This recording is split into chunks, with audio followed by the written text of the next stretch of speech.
ษาคัมภีร์นะสุเมธพานรักษาคัมภีร์แล้วอย่างดีนะทีนี้ได้ตรัสอีกว่าอัตตนาจะปรังรักขยะปเรณะจะอัตตนังตนพึงรักษาผู้อื่นและผู้อื่นก็พึงรักษาตนนะเราก็ดูแลเขาเขาก็ต้องดูแลตัวของเขาด้วยไม่ใช่ว่าเราให้รอให้เราดูแลอย่างเดียว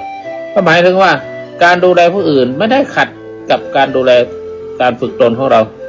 ถึงแม้เราจะดูแลผู้อื่นได้ดูแลลูกดูแลหลานแต่ในขณะเดียวกันเราก็ยังดูแลตัวเอง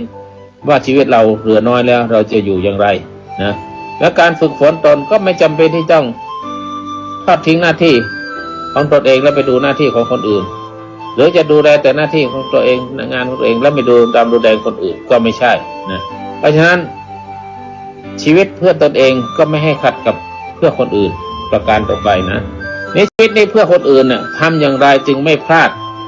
จากธรรมะคือถ้าใช้ชีวิตเพื่อคนอื่นก็ใช้ด้วยความเมตตานะด้วยความเมตตาเพื่อคนอื่นถวายแรงกายแรงใจทำประโยชน์แล้วก็ประโยชน์ต่อสังคมเพื่อคนอื่นเนี่ยโดยไม่ติดอัตตาตัวตนไม่ถือยึดมั่นถือมั่นว่าเราเก่งเราแน่เราไม่มี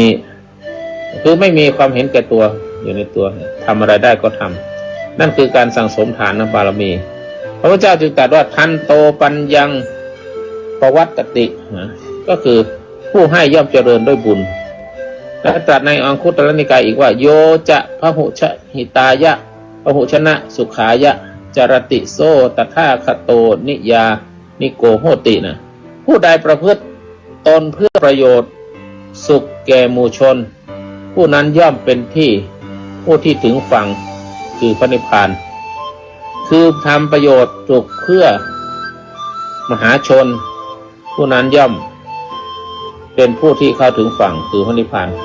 คือไม่ได้เห็นแก่ตัวทำประโยชน์เพื่อคนอื่นด้วยนั้นชีวิตเพื่อตนเองอย่างไรจึงไม่เห็นแก่ตัวทำอย่างไรจึงไม่เห็นตัวเพราะนั้นการใช้ชีวิตเพื่อตนเองไม่ใช่เพื่อเห็นแก่ตัวหากแต่เป็นการสำรวมกายวาจาใจฝึกตนให้พ้นจากกิเลสเป็นหลักของตนเองเพื่อจะได้เป็นหลักให้แก่คนอื่นได้จริงตัวเองก็ยังไม่เป็นหลักให้ตัวเองแล้วจะเป็นหลักให้คนอื่นได้อย่างไรนะอันนี้เป็นต้นนั้นพระพุทธเจ้าจึงตรัสว่าอัตตนังโจทยตานังพึงเตือนตนด้วยตนเองนี่เป็นต้นตลอดถึงอัตนาสุทันเตนะนาถังสัพพติหุลักกังบุคคลผู้ฝึกตนดีแล้วย่อมได้ที่พึ่งอันหาได้ยากสวัสดีครับท่านผู้ฟังที่เคารพทางสายเอกดำเนินรายการโดยพระประชานาถมุนีเจ้าอาวาสวัดดอนจันทร์เจ้าคณะอำเภอกัลยาณิวัฒนาจังหวัด